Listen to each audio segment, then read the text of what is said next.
Again, welcome. Thank you for joining us. Thank you for sharing the films with us. Thank you. So, one of the things that strikes me as fortuitous about including both of these films in a screening together like this is they're both kind of firsts for you in a way. Girl was your first English-speaking Yeah. film, Mm-hmm. and then Championne is your first directorial. Yes. Is your directorial debut. Yes. With Girl being your first English language film, were there challenges? Did you notice any particular differences in style working with a director who's English language first, or was it all basically the same as working with the French directors that you worked with? No, absolutely not. It's as it wasn't my native language. I had to find different ways to navigate in my emotions and in my character's emotions, and it's a all different playground for me, Mm-hmm. especially in English, because you think that you know how to express that, and finally you don't, and you just have to figure it out. But I was so much helped by the director, Adora. It was mostly our link that made me feel really comfortable in this new condition to play and to act. It was my first time playing a young mother. Um, I don't have any child, so this is a link in a relationship that I had no clue about it. So I learned to feel comfortable and confident with my emotions. Mm-hmm. Okay, and you mentioned first time playing a mother. How was the relationship with you and your daughter? The actress who played your daughter. Yeah, in the film? we did a lot of chemistry exercise, and that I really appreciate that because it made us both comfortable. We had like a chemistry lady always with us, especially with the bath scenes, the cuddle scenes. All these type of things that needs to be really worked and in safe place. So Lishanti, she's great. It was her first film, her first Okay. performance. Oh. So there was something really fresh and new about her that I really loved, and it felt so good to play with her. And it's like she was also discovering the story every day, and I learned a lot from her too. Oh, wonderful. Yeah. Well, and you similarly kind of had a trajectory of starting fresh a few years ago before you really kind of took off as an actress. But for your film, for Championne, I'm curious. The film, was it something that were you looking for something to start to try directing, or did it come to you, or how did you come to directing Championne? Both. First of all, when I was doing interviews, in French newspaper, I was really loud about my desire of directing, of trying to direct. But I got approached by the director, saying that he had money left to do one last short film, and it was like, "It's yours. Do you have a story or something?" I have 100 euros left for you. So I was like, okay, let's do it. And, in France, it's really good for you to start off a short film just to practice your directing skill. So I was like, why not? And then I started writing this story. To be really fair, this story it's inspired by a YouTube video. There's this type of story time videos when someone tells a story facing camera, a story that happened to them, and there was this young black girl, really really funny, who always has the weirdest stories happening to her, and this was one of them. Okay. Yes. So so you took some inspiration from the social media and the story time that if any of us are spending way too much time, I'm spending way too much time on social media. We're seeing those story times. That's great. And The one of the things I really, really enjoyed about Championne is the moments where it becomes very, very dreamlike, very dreamy, especially during the party. Mm. Where did you draw inspiration for those sequences from? Especially, he's got the gold on his face. I love that part. He's got the gold on his face. And the he's gold shouting flake. and, And he's shouting and it's- losing it. But just the visual of him like that is marvelous. Where did you draw inspiration from for that? I wanted it to be dreamy, because I wanted to tell the story because I couldn't find any type of representation or something to be something that was looking like me in the French industry and French cinema. You know, I was always facing films with white, thin character, which is great, but it's not me and it's not my reality, and it's not. France isn't all white and all thin and all things, and a lot of people actually are really thirsty of other type of stories and other type of films. So I wanted from a long time, I wanted to tell them a self-discovery story about a black girl, about bodies that we are not used to see on screens, on French screens, and I wanted it to to start from a daily life condition and background, and then to go really dreamy. So that's why the gold when she is dancing really slowly, the lights, so everything. I wanted it to create like a one night stand, something that it's only for a night, for a lot of things. I wanted us to ask if it is real or not. Yeah. Is she dreaming or not? Is she having an orgasm or not? Those were the inspirations. Okay, that's wonderful. And the performing in the film as well as directing it, what for your first time as a director must have been a bit of a challenge. I don't recommend it. You don't?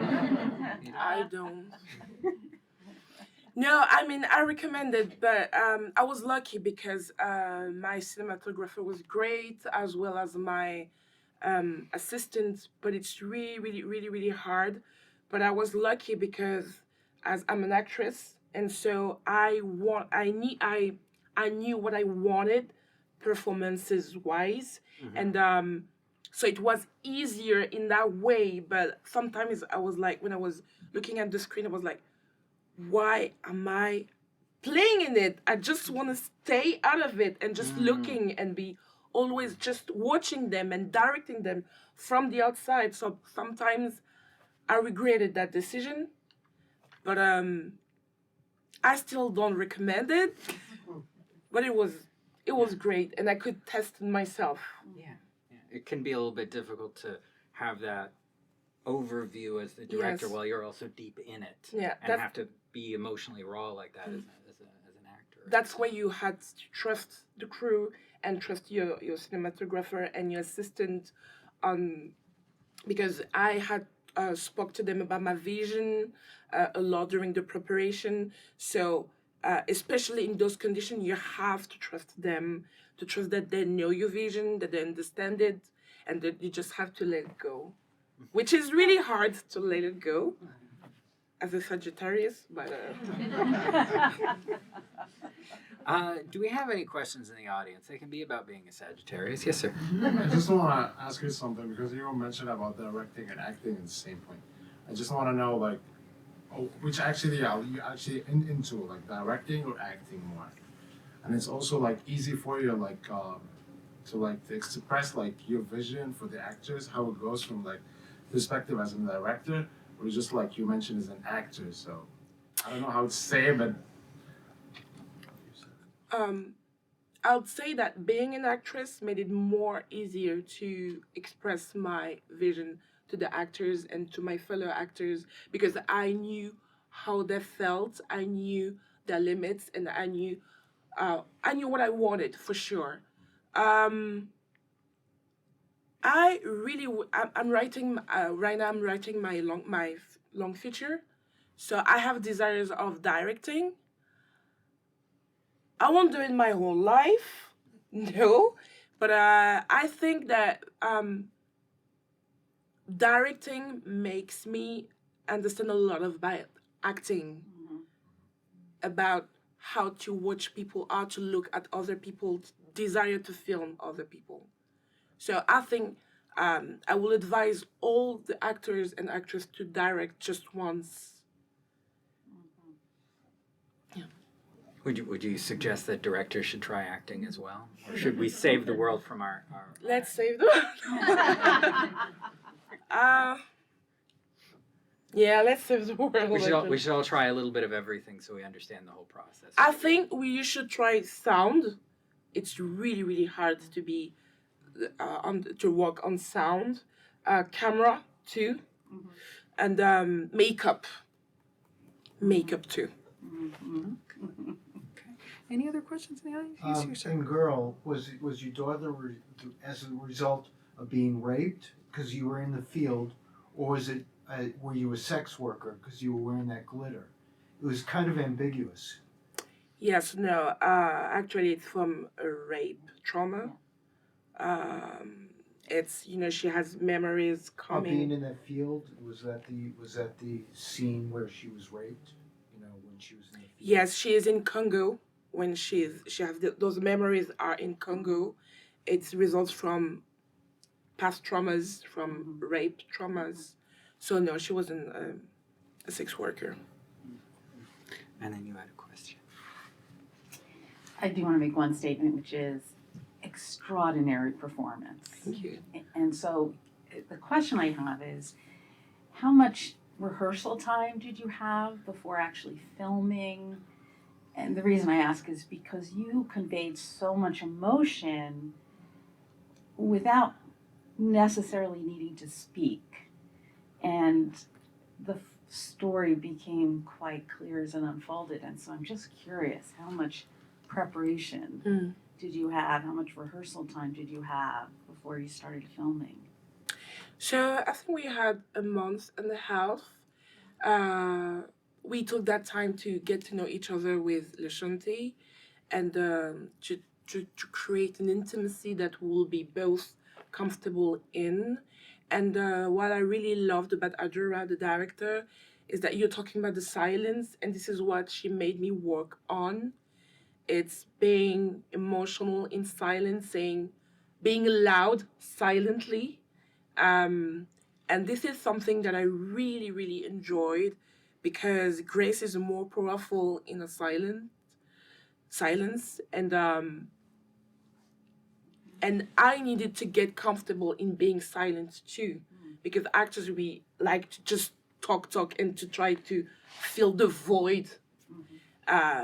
But actually, when she's silent, she's so much powerful. And I'm really surprised because every audience we had, they're just really struck by her silence, and I was afraid because I thought that maybe it won't get to the people why she's that silent, but finally that's so loud. Why? The trauma and the love and the despair she has is really, really loud. I'm getting emotional talking about it. Yeah. One in the back, Sean. Oh, there you are. Go ahead, sir. Or ma'am. Sorry. I can't see very well. I got the lights in my eyes. My apologies. Hi, Deborah. Thank you so much for these performances. I just got so much authenticity out of them in just such a quiet, loud way as you're speaking to. In terms of directing Championne, because you acted in it as well, I'm curious to know the challenges that you have in directing yourself. I'm always curious to know how people direct themselves in a short, in a film. It's something that I would like to see myself doing in the future. Were there any differences in directing your own performances for yourself versus directing the other actors?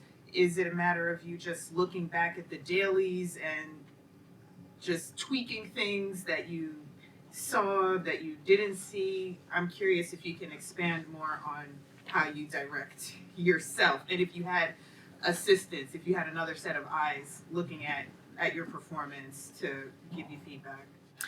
Yeah. First of all, I know that I made peace with the fact that I was the only person on set for which this story was that important, and I made peace with that. Thinking of all, usually I'm really harsh on myself and on my appearance and my body. And in order to film myself, I had no choice but to embrace me, because I was about to see my body half naked, to see my stretch marks. Stretch marks. So I had to fall in love with myself, which is really, really hard. But I had no choice, because even though you have other sets of eyes from your assistants and from the crew and from your producer, you are the only one in the room who really, really knows before anyone else what will be the final cut. And this could be quite lonely. I will be honest to you, I felt lonely, even though I had a super crew really faithful. It's quite a lonely path, but every day I woke up, I knew why I was doing it, why I needed it.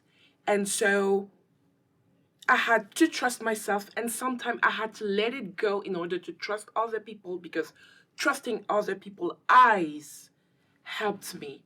So trusting myself and accepting help from other people, which is something that I'm not really good at it, actually.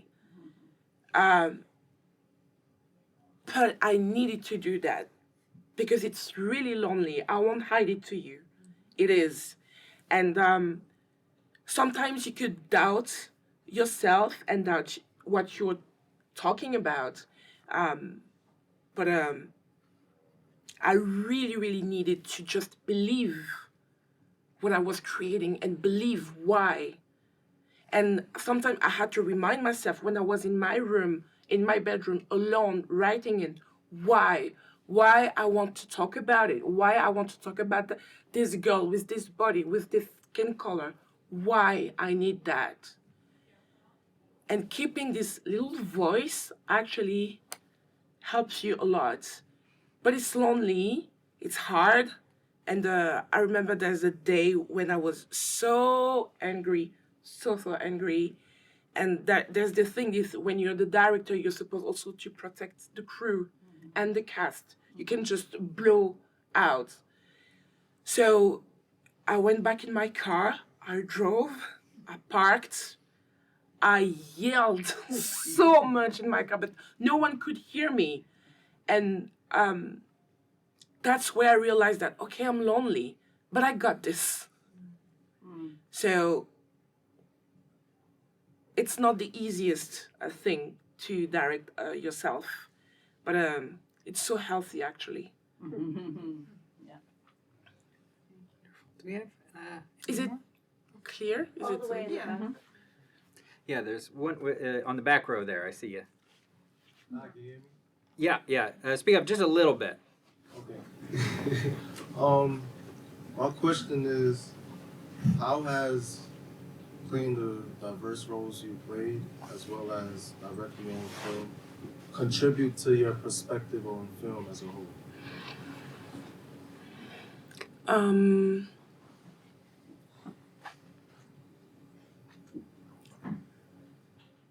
I think that every time I'm surprised that I get to be trusted with diverse roles, especially in France, especially looking like I do.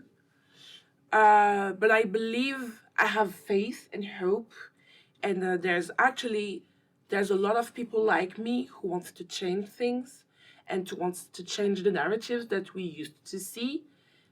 In France, we really, really are fed up, and it shows on the numbers of films in when they are going out in theater, that we are really fed up by the same stories coming out. So getting to play diverse roles actually helps me having hope and having faith in a change.